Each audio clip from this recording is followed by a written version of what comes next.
almost half of African American women have them. But what are they? No one believes how painful this is. They're really common, particularly in African American women. You're dying from a period.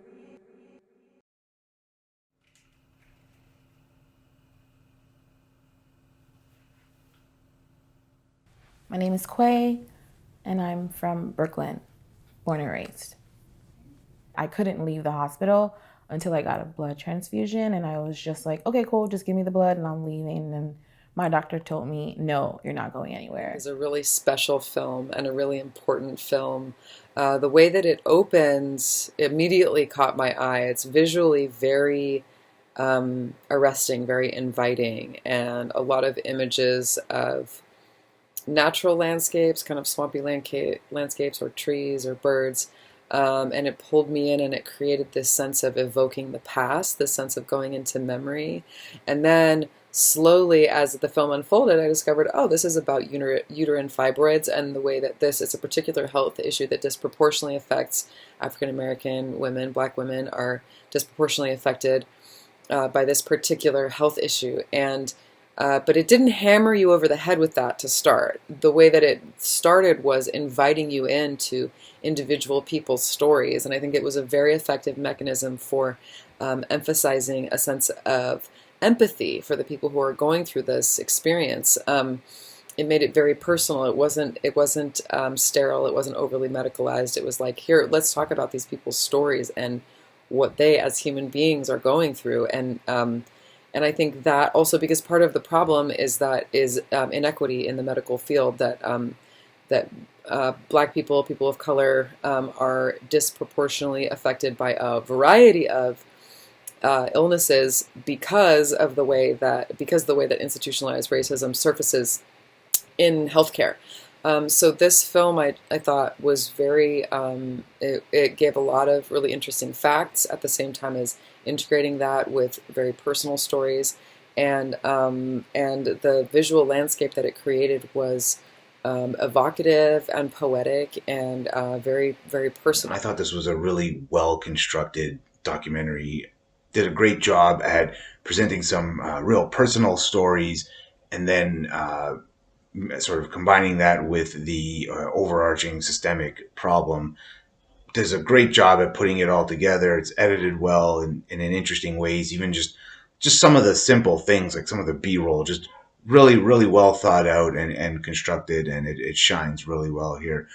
Definitely worth checking out. Such an important short film regarding uterine fibroids. The film provides vital statistics about the very high number of women in the U.S. who experience them, especially Black women, who have not been given the proper attention around this. Lots of heartfelt interviews about those who have suffered from them and the fact that they intimately affect their lives and choices. So glad to hear that legislation has been put forward in the U.S. that aims to fund research and education. Excellent black and white cinematography of empty home interiors and outdoor weeping willows, which both take on symbolic meaning. Congrats to the filmmakers for shedding light on this important topic. Well done. It's a really great documentary about an incredibly important issue.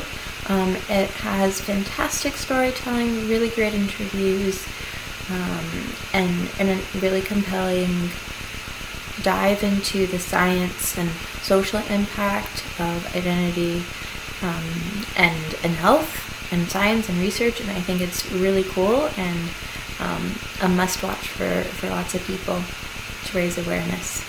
Really great work. Statistics for the condition that they approach in the film, and the intense gap for African American women getting it or suffering from this condition compared with other women. They showcase very emotional testimonials, and they give us a great call to action in a beautiful monochromatic scenery roaring through mangrove swamps, and just different focus on this very emotionally charged topic. And I'm glad they talk about it so we can find more support. It was a very effective documentary. I really appreciated the choice of filming it in black and white, and just stripping it down to the bare essentials. I like the choice of having no soundtrack. We really felt its absence in those inserted B-roll shots, various landscapes and images, also in black and white, that really highlighted the interviews and the stories that were being told. And at the same time, I thought that the use of imagery and the deliberate use of non-soundtrack underscoring it really, gave it a sense of loneliness and of, I thought it reflected well the feeling I got from discovering this, about this illness, or is it that this condition afflicting so many women that I didn't even know about. So yeah, good thing there's a film about it. I hope it gets widely distributed, and that the information gets out there. Part of the job of a good documentary is education, and I think that that was really well done here. Thanks.